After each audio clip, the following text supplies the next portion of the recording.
अभी किसी भी विधानसभा में आरजेडी कांग्रेस गठबंधन का छोटा से छोटा या बड़ा से बड़ा नेता अगर खड़ा होता है, किसी मीडिया चैनल को अगर वो बयान देता है, तो सिर्फ एक ही बात बोलता है, वो भाजपा जदयू के बारे में एक लफ्ज भी नहीं बोलता। वो अगर शुरू करता है और खत्म करता है तो सिर्फ उसके जुबान पर एमआईएम पार्टी और बैरिस्टर असदुद्दीन ओवैसी साहब होते हैं। वो इसीलिए होते हैं, बुराई करते हैं। मुझे इससे एतराज नहीं है। इससे एक बात साबित होती है कि आदमी पत्थर उसी पर फेंकता है, उसी दरख्त पर फेंकता है जो दरख्त फलदार होता है। और एमआईएम पार्टी इस वक्त सीमांचल का फलदार दरख्त बन चुका है।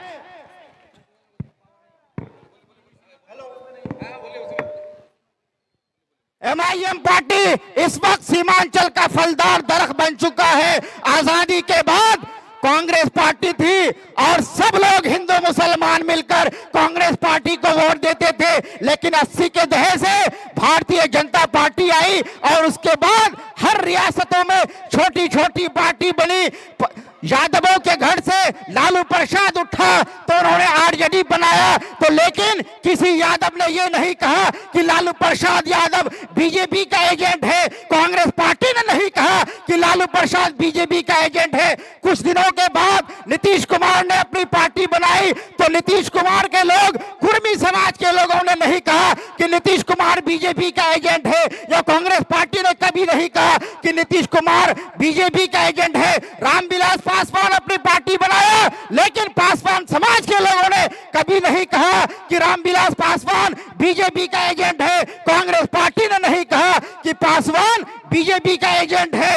और अभी कुछ दिन पहले, 10 साल पहले, सन ऑफ मल्ला के बीच से एक लड़का खड़ा हुआ जिसका नाम मुकेश सहनी है। जब सहनी ने अपनी पार्टी बनाई तो सहनी समाज के लोगों ने नहीं कहा कि ये बीजेपी का एजेंट है। आरजेडी ने नहीं कहा, कांग्रेस पार्टी ने नहीं कहा कि मुकेश सहनी बीजेपी का एजेंट है। और अभी 2 महीने पहले आईपी गुप्ता एक पार्टी बनाया है बिहार में, जिसका नाम इंडियन इंक्लूसिव पार्टी है। महागठबंधन में वो पार्टी शामिल कराई गई, 3 सीट दिया गया उसको। और पान, ताती, ततवा, ये 3 जातियां हैं, उसको आंदोलन करके आईपी गुप्ता ने 2 महीना पहले पार्टी बनाई। लेकिन तेजस्वी प्रसाद यादव ने, भाई रोड में जाम लग चुका है, गाड़ी रोड से खाली कर दे, क्योंकि और हमारे नेता और वर्कर्स आएंगे तो उनको तकलीफ नहीं होना चाहिए। तो मैं कह ये रहा था कि आईपी गुप्ता जब अपने समाज के लोगों को लेकर के आज पिछले 2 साल से आंदोलन कर रहा था, तो उसके समाज के लोगों ने कभी नहीं कहा कि आईपी गुप्ता बीजेपी का एजेंट है। कांग्रेस पार्टी, आरजेडी पार्टी, किसी ने नहीं कहा कि आईपी गुप्ता बीजेपी का एजेंट है। बल्कि 3% का मल्ला समाज को 15 सीट टिकट दिया आरजेडी ने, और कभी भी चुनाव नहीं लड़ी बिहार में।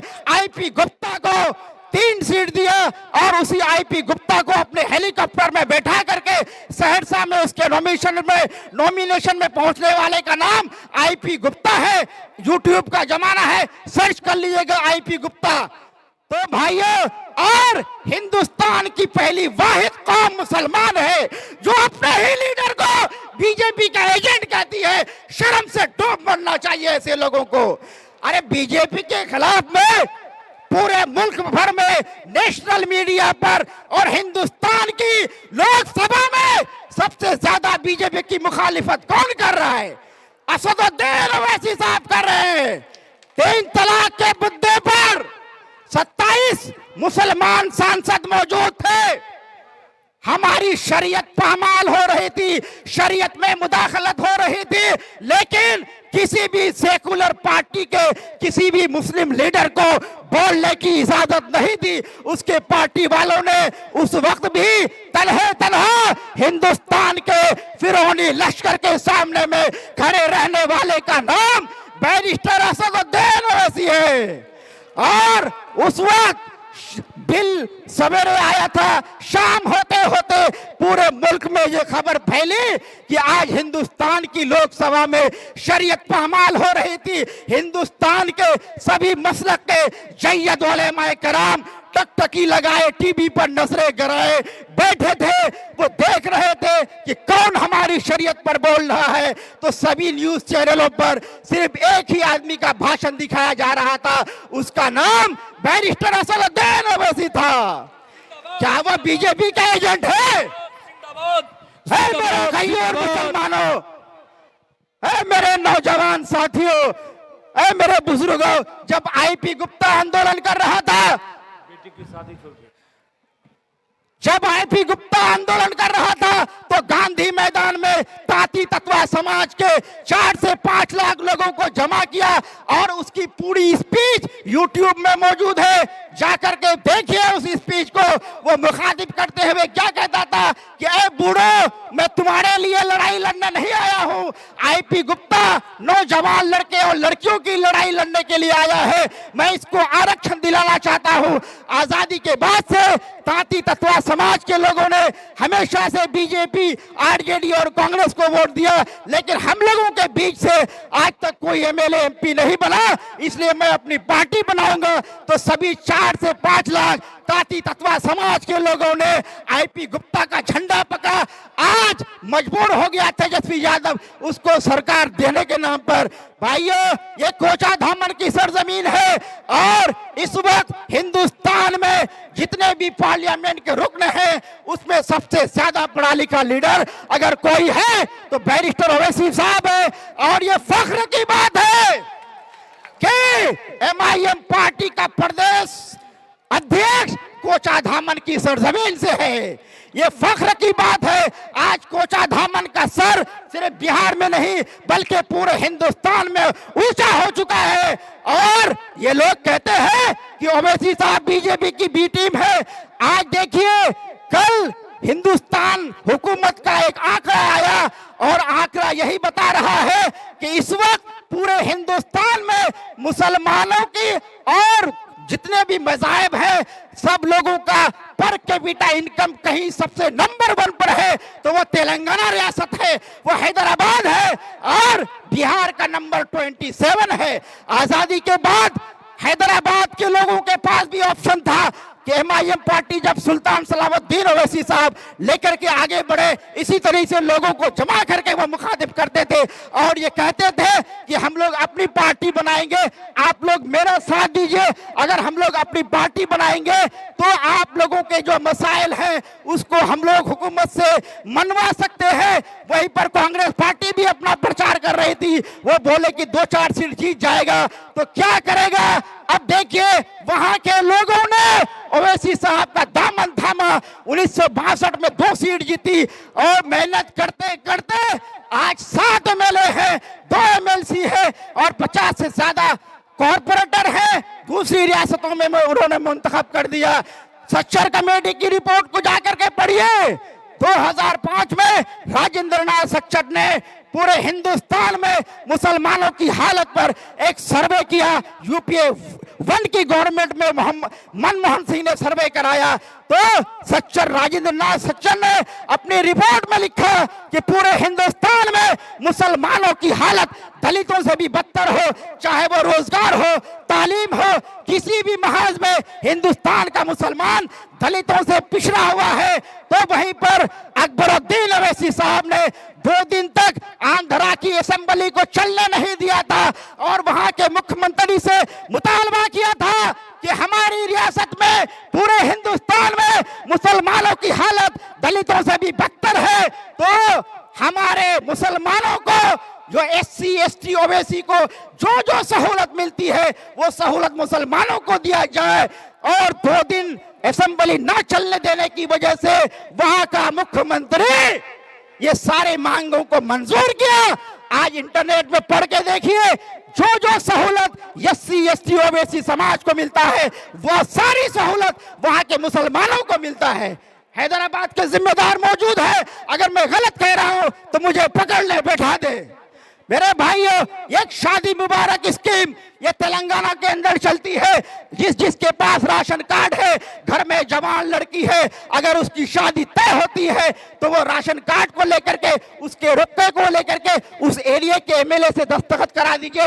1 लाख रुपया वहां की हुकूमत देती है।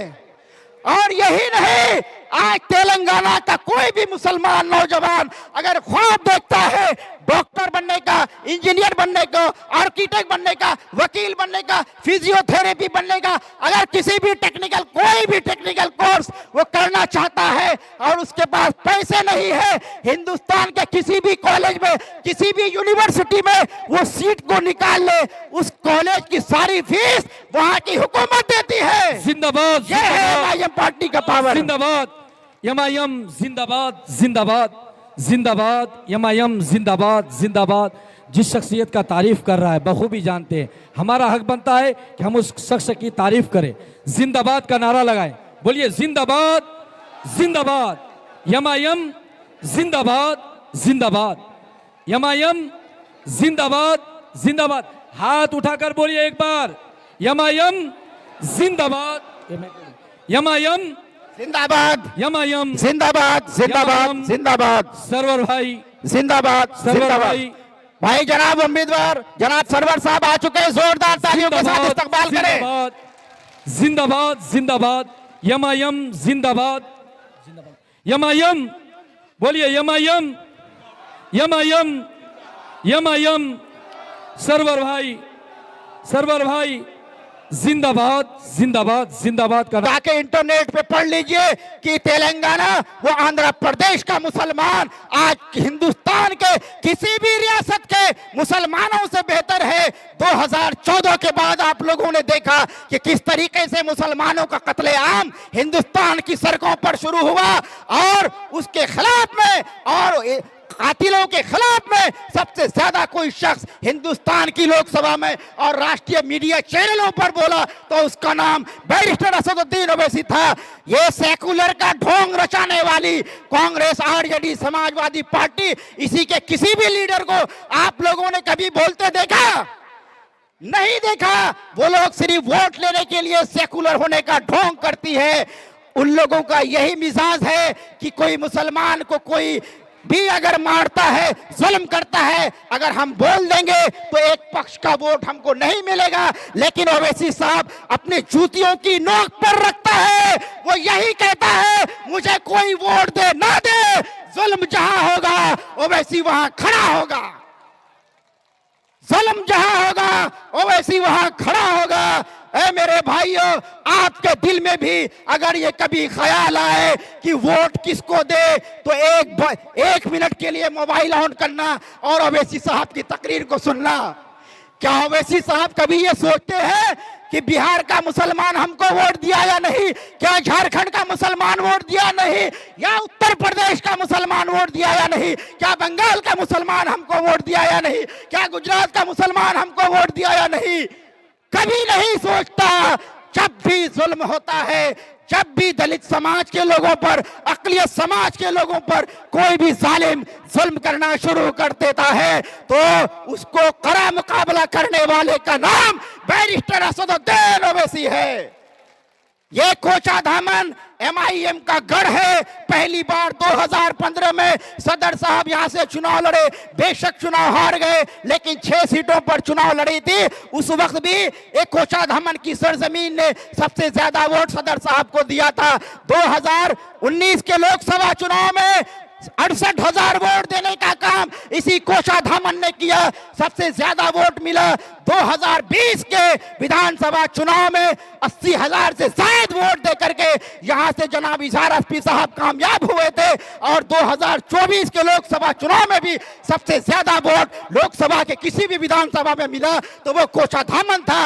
अब कोचाधामन का 2 युवा लीडर एक जगह हो चुका है और रियासती सदर का ताल्लुक भी कोचाधामन से है। तो ये गाफिल, ये विपक्षी लोग किसी भी इसमें ना पड़े। कोचाधामन की सीट एमआईएम इस बार सबसे ज्यादा वोटों से जीतने जा रही है।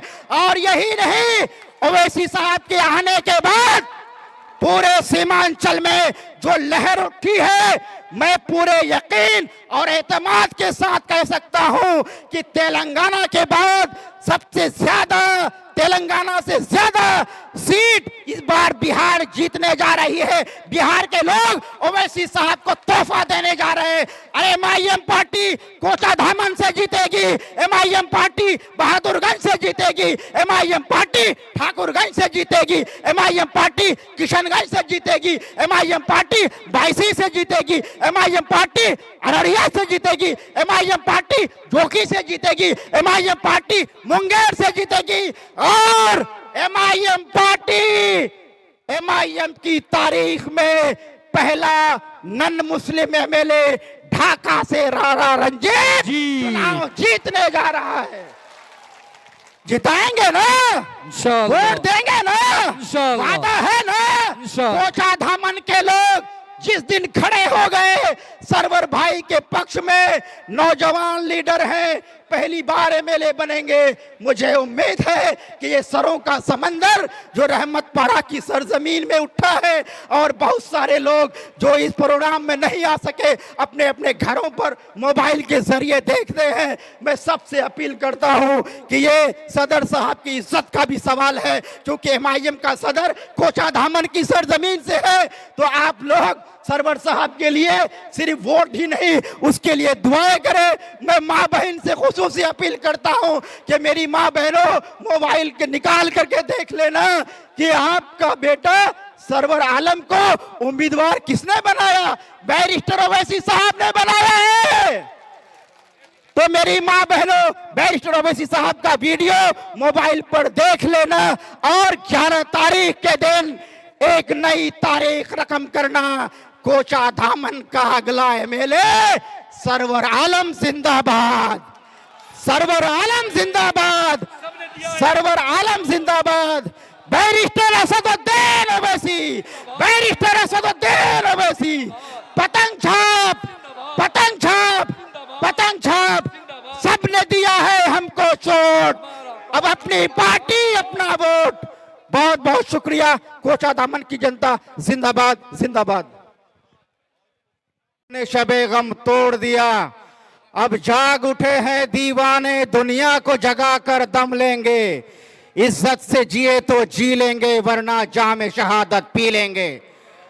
सरजमीन रहमतपाड़ा में आयोजित इस चुनावी नुक्कड़ सभा में स्टेज पे तशरीफ फरमा जनाब मुखिया शाहिद साहब और हैदराबाद से आए एमआईएम पार्टी के जिम्मेदार जनाब मंजूर आलम साहब और अकबरुद्दीन ओवैसी साहब की कॉन्स्टिट्यूंसी से कॉरपोरेटर जनाब मिर्जा सलीम बैग साहब, एमआईएम के पुराने साथी भाई जनाब हैदर साहब, भाई जनाब वसी अतहर साहब और सोशल एक्टिविस्ट जरीफ आलम साहब, राजा भाई और इस मंच की निजामत कर रहे सभी मेरे एमआईएम के शहदाइयों। रात से मुसलसल बारिश और सुबह की बूंदाबूंदी के बावजूद भी इस सरजमीन पर इंसानों का ये समंदर गवाही दे रहा है कि 2025 में एमआईएम का विधायक सरवर आलम साहब बनने जा रहा है। जब टिकटों का वितरण हुआ था तो सभी मीडिया रिपोर्ट्स और एमआईएम के लोग भी कहते थे, क्योंकि कोचाधामन के बारे में इतनी हवा फैलाई गई थी तो हम लोगों को भी लगा था कि सबसे फंसी हुई, सबसे कमजोर अगर कोई विधानसभा है एमआईएम का तो वो कोचाधामन है। लेकिन कोचाधामन के डायनामिक लीडर जनाब इफ्तिखार एसपी साहब ने सरवर भाई को अपना समर्थन दे दिया है। उसके बाद कोचाधामन की सीट सबसे आसान हो गई है। सभी मीडिया रिपोर्ट्स यही कहती है। मेरे भाइयों, 2020 से पहले जब भी कांग्रेस और आरजेडी के लोग चुनावी सभा में आते थे तो हर चुनावी सभा में खड़े होकर एक ही बात कहते थे कि हम लोगों का वोट नहीं बंटना चाहिए, नहीं तो बीजेपी जीत जाएगी। लेकिन